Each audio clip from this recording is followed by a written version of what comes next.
네, 교역자 주간 늘 감사하지만 특히 담임 목사님 또 부교역자님들께 존경과 감사를 드리며 오늘 예배에 함께하신 여러분들 또 온라인 혹은 동영상으로 시청하시는 모든 분들을 주님의 이름으로 축복드립니다. 너무나 유명한 말씀이죠. 특히 어제 주일 목사님께서 고린도 전서를 이제 정리를 해주셨기 때문에 바로 또 연결되는 그런 의미가 있겠네요. 오늘 주제는 겉사람은 낡아지나 속사람은 새로워지도다라고 하는 그런 주제입니다. 우리는 살아가면서 수없이 마음이 무너지는 순간을 만납니다. 예수님 사역을 극화한 CTS 방송 초전이라고 하는 걸 저는 계속 재방송을 하기 때문에 자주 보는데요. 어떤 제자가 인간은 절망하는 존재다라고 말하는 모습이 기억이 납니다. 정말 인간은 늘 낙심합니다. 인간은 깨지기 쉬운 질그릇입니다. 그리고 오늘 읽으신 말씀처럼 우리의 겉사람은 점점 약해지고 또 마음은 쉽게 지치고 때론 눈물로 밤을 지새우기도 합니다. 그럴 때 우리는 이렇게 중얼거립니다. 산호라면 언젠가는 좋은 날이 올까? 정말 다시 웃을 수 있을까? 그런데 오늘 하나님 말씀은 우리에게 분명하게 말씀하십니다. 겉사람은 낡아지나 속사람은 날로 새로워지도다. 그런데 여러분, 산호라면 언젠가는이 아니라 하나님 안에서는 그런 막연한 언젠가가 아니라 지금 오늘 여기에서 날마다 이미 새로워지고 있습니다. 이를 믿으십니까? 우리는 느끼지 못하지만 하나님은 지금 이 순간에도 우리의 속사람을 조용히 그러나 분명하게 살리고 계십니다. 그래서 우리는 다시 말할 수 있습니다. 산호라면 하나님의 때에 그날이 옵니다. 반드시 옵니다. 왜냐하면 하나님이 함께 하시기 때문입니다. 그래서 우리는 막연하게 기다리는 사람이 아니라 하나님 안에서 이미 새로워지고 있는 사람들입니다. 오늘 말씀을 다시 한번 읽어보실까요? 고린도후서 4장 16절 다시 한번 같이 읽어보겠습니다. 시작. 그러므로 우리가 낙심하지 아니하노니 우리의 겉사람은 낡아지나 우리의 속사람은 날로 새로워지도다. 아멘. 고린도후서 이 서신을 쓰실 때 바울 사도는 당시 로마인의 평균 수명을 고렸을 때 50대 초입이었기 때문에 이미 노년으로 그렇게 추정이 됩니다.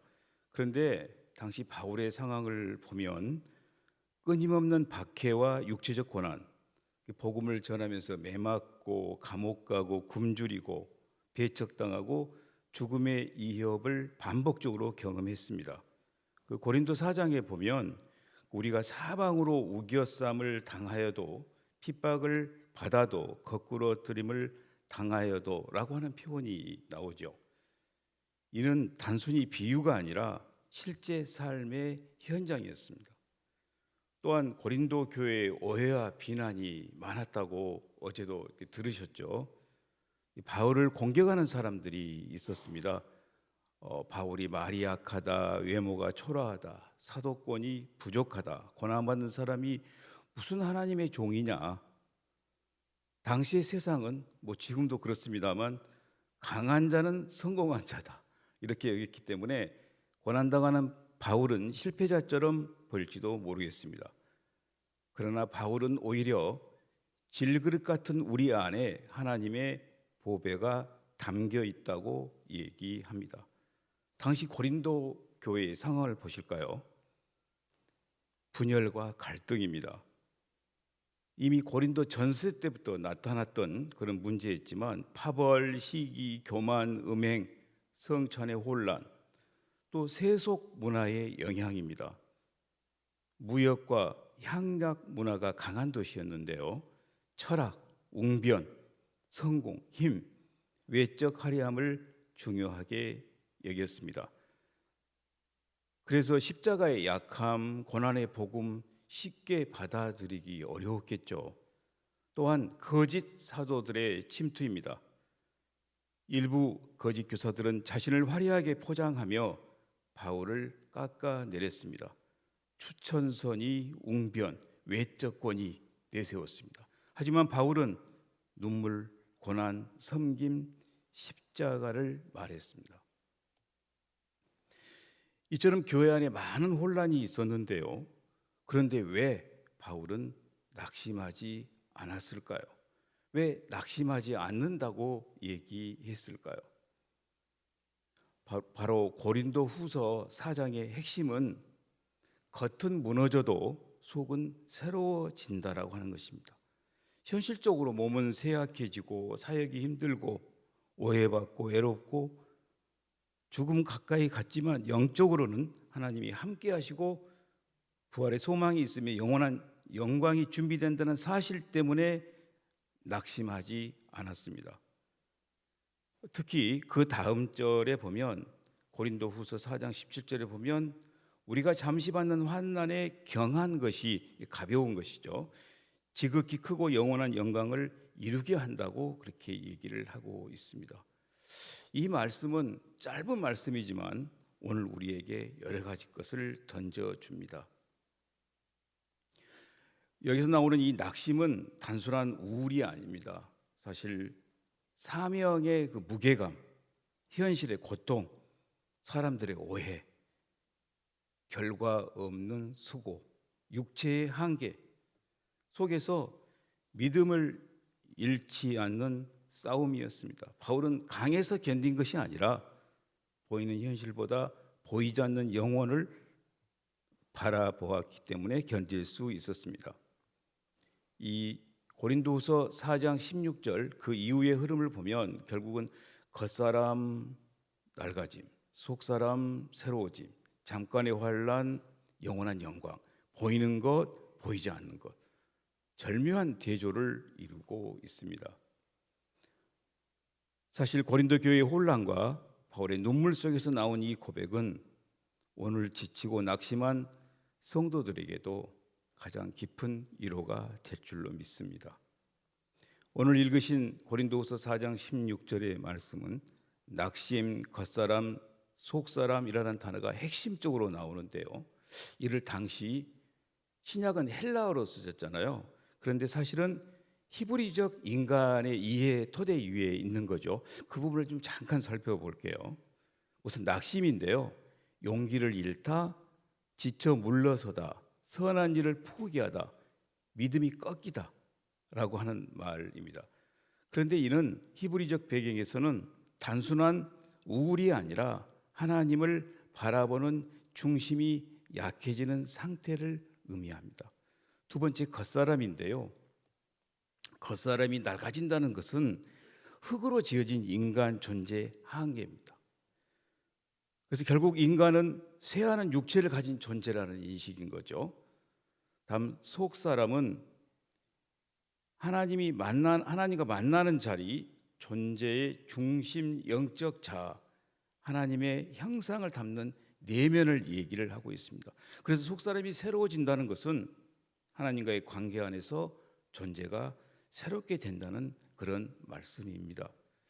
그래서 이걸 좀 요약을 해보면 결국 히브리적 측면에서 인간은 몸과 영으로 완전히 분리해지지 않고 전체 인간 안에서는 겉은 쇠해져도 중심은 하나님 안에 있을 때 새로워질 수 있다라고 하는 것, 그렇게 보았던 것이죠.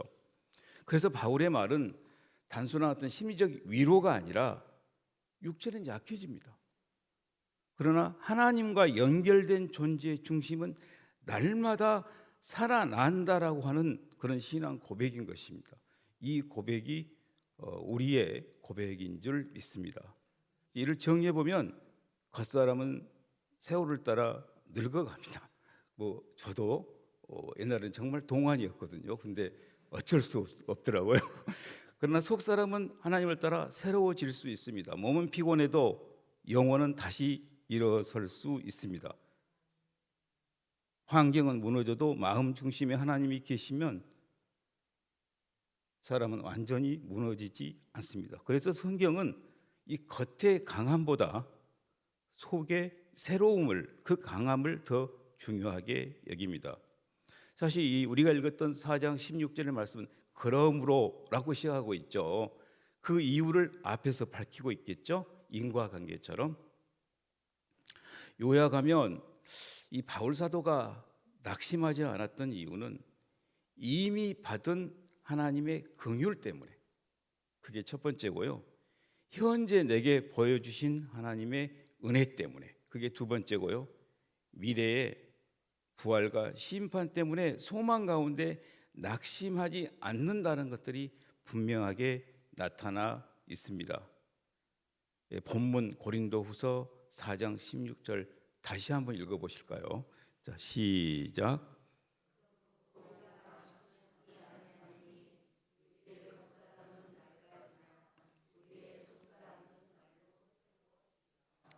아멘.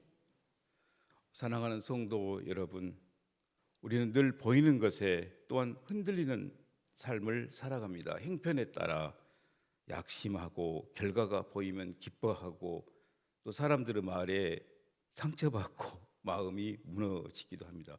그런데 오늘 말씀은 전혀 다른 시선을 요구합니다. 보이는 것은 잠깐이요, 보이지 않는 것은 영원하다. 지금의 문제, 아픔, 상황 모두 영원할 것 같지만 지나갑니다. 건강도, 물질도, 인간관계도 변합니다. 오히려 보이지 않는 것이 진짜라는 것입니다.